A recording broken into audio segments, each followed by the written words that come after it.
Top 10 tobanka kooxood ee ugu guulaha badan taariikhda kubadda cagta ayaynu warbixinteennan ku soo qaadan doonaa iyo kooxo aan la gaadhi karin rikoodhada ay cawska cagaaran ka dhigeen.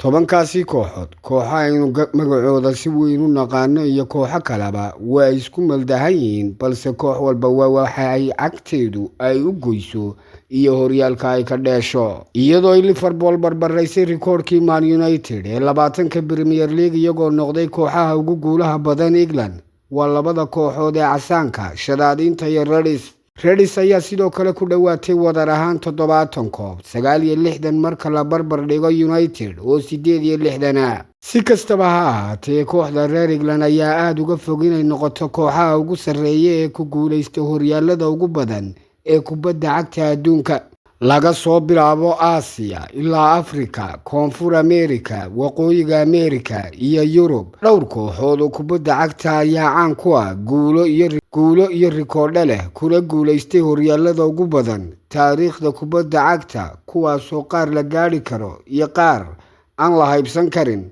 waqtiyadan dhowba, sidan haddii xaaladdu sii ahaato waa ay jiraan.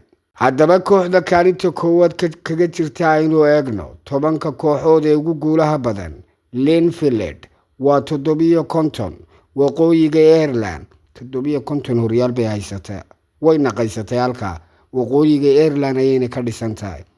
Dhanka Waqooyiga Ireland, Linfield ayaa ka mid ah naadiyada ugu guulaha badan adduunka, iyagoo haysta dhowr rikoodh oo heer qaran iyo heer caalami ah.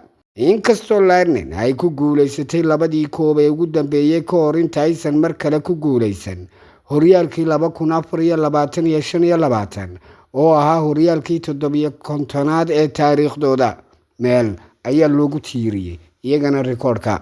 2 Celtic oo Scotland 55 horyaal ayay haysata.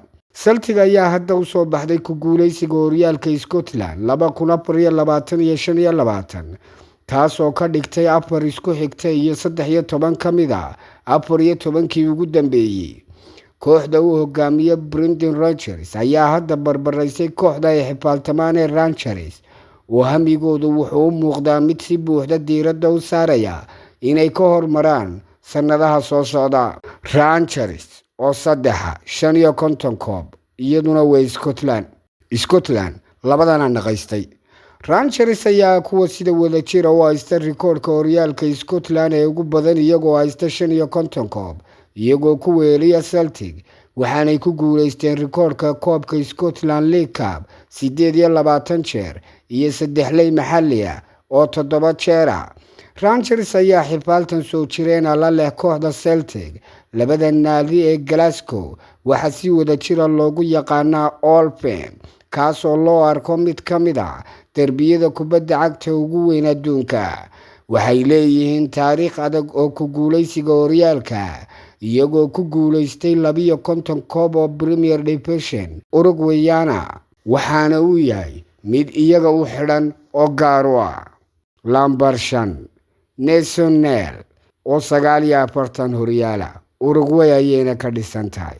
Nacional oo xarunteedu tahay Montevideo, Uruguay, waxay ku leedahay taariikh aad u wanaagsan kubadda cagta Uruguay, gaar ahaan Premier Division. Waxay ku guulaysteen 49 horyaal. Horyaalkoodii ugu dambeeyay ee Premier Division waxay ahayd sanadkii 2022 oo ilaa iminka abaar ayaa ka haysata oo kooxo soo kacay iyo kuwo heerka labaad ka yimi ayaa cunaqabatayn saaray. 6 Olympiacos 48 horyaal, Greega ayay iyaduna ka arrimisaa. Olympiacos ayaa guulo la taaban karo ka gaadhay horyaalka Greek Super League, iyadoo haysatay 48 horyaal, waana koobkii ugu badnaa taariikhda kubadda cagta Greega. Waxay sidoo kale yihiin kooxda ugu taageerada badan Greega gudihiisa marka la joogo, waxaanay taageero xoogan ka helaan bulshooyinka Greega ee caalamka. 7 Olympia Association 47 horyaal, Paraguay ayay iyaduna xuurta ku haysataa. Club Olympia caalami ahaan loo yaqaano Olympia Association ama si fudud Olympia, waa naadiga kubadda cagta Paraguay ugu weynaabi Colombia ayaa ku guuleysatay rikoodhka 47 Premier Division oo horyaal ilaa maanta oo ay ku jirto rikoodh gaar ah oo ku guuleysiga horyaalka 6 jeer oo isku xigta, taasoo ah mid ay iyagu rikoodhkiisa meel ku tiirsadeen. 8 Colombia Tegucigalpa 45 horyaal. Honduras ayaa iyadana handaraab ugu xidhan yahay. Colombia waa kooxda kubadda cagta ugu guulaha badan Honduras. Naadigu wuxuu ku guuleystay horyaalkoodii 450aad iyagoo kii ugu dambeeyay ku guuleystay 2023 iyo 24. wixii markaasi ka dambeeyay waa ay weli dabran yihiin. 9 Al Ahly oo Masar 44 koob. Kooxda Al Ahly ayaa kooxda ugu guulaha badan qaaradda Afrika, waxaanay ku faantaa rikoodhkii 44aad ee horyaalka Masar, 39 koob oo Masar ah iyo 15 koob oo Masar kaaba. Naadigu waxa uu caan ku yahay guulaha joogtada ah ee heer qaran iyo heer qaaradba, isagoo si joogto ah ugu tartama tartamada CAF.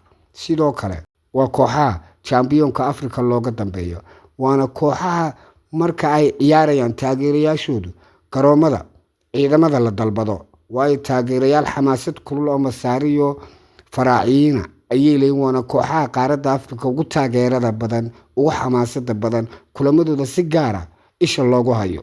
10 South China Hong Kong 41 horyaal. Lagu naanayso Shoilen South China Atlantic Association waa kooxda ugu guulaha badan Hong Kong.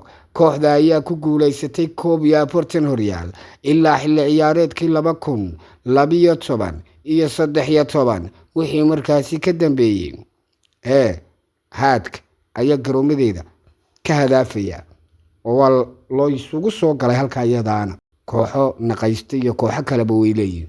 xubinteennan top 10ka ayaa intaasi ku eeg saaxiibada aanu jecelahay. intaynu midda ku xigta oo aynu sidan unu karsan doona xubnahana aynu ku kulmi doono. waa anigoo Maxamed Tiriko idin leh, falow garayso si aad noola socoto. laygta nagu dhiirigeli, aragtidaadu waa muhiim, asxaabtaada la wadaag. sida ayaa maana la saaxiibada aanu jecelahayow.